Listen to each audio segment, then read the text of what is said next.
បាទសូមគោរពនឹងជម្រាបសួរដល់អស់លោកលោកស្រីដែលជាអ្នកអាណាព្យាបាលសិក្សានុសិស្សទាំងអស់គ្នាហើយក៏សូមជម្រាបសួរទៅដល់កូនទាំងអស់គ្នាដែលជាសិស្សានុសិស្សហើយដែលកូនមានបំណងចង់ចែកពិសោធន៍ខ្លះពីកម្រិតមូលដ្ឋានគ្រឹះតទៅណាអញ្ចឹងវីដេអូនៅក្នុងថ្ងៃនេះខ្ញុំនឹងបង្រៀនកូនបន្ថែមទៀតអំពី diphthong កាលពីវីដេអូមុនគឺកូនបានរៀនចប់ហើយតកតងជាមួយនឹង monophthong ឬក៏យើងនិយាយថា single vowels ចឹងនៅក្នុង monophthong គឺមាន12ប៉ុន្តែនៅក្នុងវីដេអូនេះគឺ diphthong គឺមានចំនួន8ថ្ងៃនិយាយបានថា8 diphthongs ចឹងស្រាក់ផ្សំទាំង8នេះចង់ដឹងថាមានសូរសំឡេងដូចម្ដេចខ្លះហើយនឹងមានពាក្យអីខ្លះនឹងយកទៅប្រើក្នុងប្រយោគយ៉ាងម៉េចគឺកូនទាំងអស់គ្នាអាចតាមដានបាន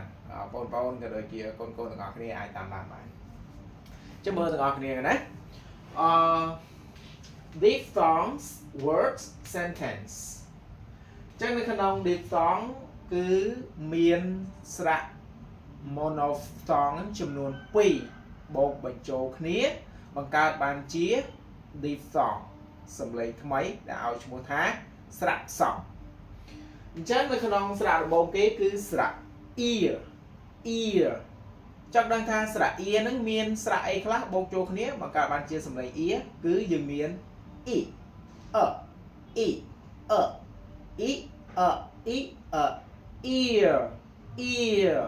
ear like the word here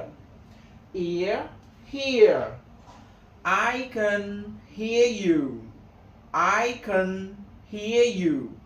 ខ្ញុំអាចស្ដាប់អ្នកឮ I can hear you អូខេស្រៈបន្តទៀតគឺស្រៈ aស្រៈ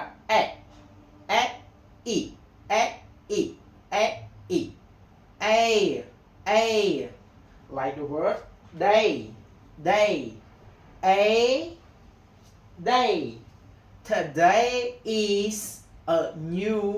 day today is a new day ថ្ងៃនេះគឺជាថ្ងៃថ្មី Today is a new day អូខេស្រៈបន្តទៀតគឺស្រៈ ur ចង់ដឹងថាស្រៈ ur មាន monophthong 2បូកចូលគ្នាមានស្រៈអីខ្លះគឺស្រៈ ur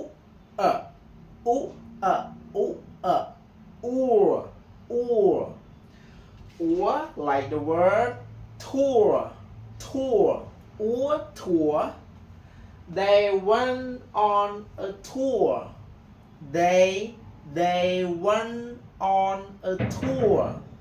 ចឹងដែរនេះពួកគេ went on a tour នេះបានទៅទេសចរហ្នឹងទេសចរយើងថាការដើរលេងកម្សាន្តណាទេសចរបាទអញ្ចឹងពួកគេបានទៅទេសចរoil ស្រៈ oil គឺមាន monophthong 2បូកបញ្ចូលគ្នាគឺ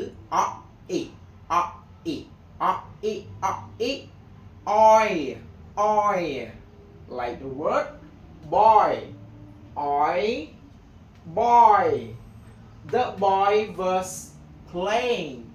the boy was playingក្មេងប្រុសកំពុងលេង The boy was playing បាទស្រៈជាបន្តទៀតគឺស្រៈ o ស្រៈ o គឺមានmonophthong បូក2បូកចូលគ្នាដែរគឺមាន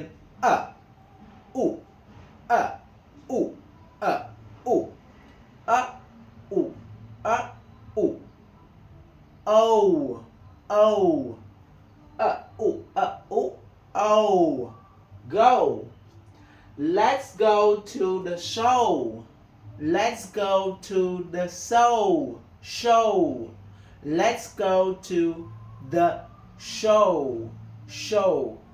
បាទ let's go ហ្នឹងតោះពួកយើងទៅ to the show ទៅមើលការតាំងពិព័រណ៍តោះពួកយើងទៅកាន់ការតាំងពិព័រណ៍បាទ let's go to the show តោះពួកយើងទៅកាន់ការតាំងពិព័រណ៍បាទ show ពេលនេះជានាមប្រែមកថាពិព័រណ៍តែបើជាគេសាប្រែមកថា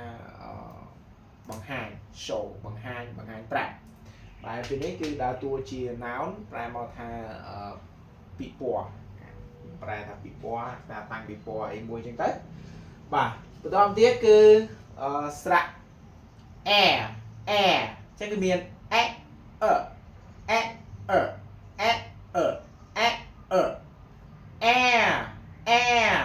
air like the word hair this hair this is my hair her hair is long her hair is long her នេះរបស់នាង hair នេះសក់អញ្ចឹងសក់របស់នាងវែង her hair is long សក់របស់នាងវែង I ចឹងខ្ញុំដឹងថាស្រៈ I មាន monophthong អីស្រះអ្វីខ្លះបូកចូលគ្នាគឺមាននេះវាជាស្រៈ A ណាប៉ុន្តែនៅពេលដែលវាយកមក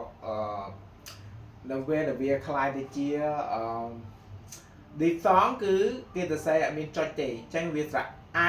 A sorry A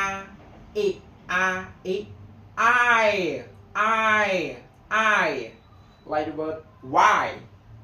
why are you learning English why are you learning English បាទតើហេតុអ្វីអ្នកកំពុងរៀនភាសាអង់គ្លេសបាទគេសួរថាតើហេតុអ្វីអ្នកកំពុងរៀនភាសាអង់គ្លេសអញ្ចឹងហេតុអ្វីបានជាអ្នកកំពុងរៀនភាសាអង់គ្លេសអញ្ចឹងគឺអ្នកបងប្អូនអាចគិតខ្លួនឯងណាតើយើងរៀនភាសាអង់គ្លេសកំពុងតែរៀនភាសាអង់គ្លេសដើម្បីអ្វី Why are you learning English តើហេតុអ្វីអ្នកកំពុងរៀនភាសាអង់គ្លេសបាទស្រៈមួយចុងក្រោយនេះគឺស្រៈ ow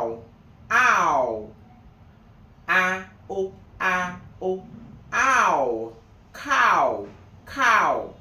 បាទ cow ប្រែមកថាមេគោ the cow is brown the cow is brown មេគោមានពណ៌ត្នោត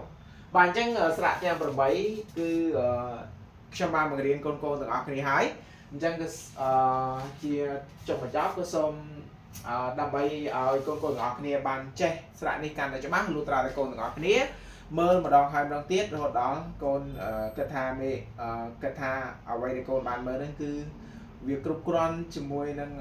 គ្រប់គ្រាន់ថាកូនអាចចេះបានហើយគឺកូន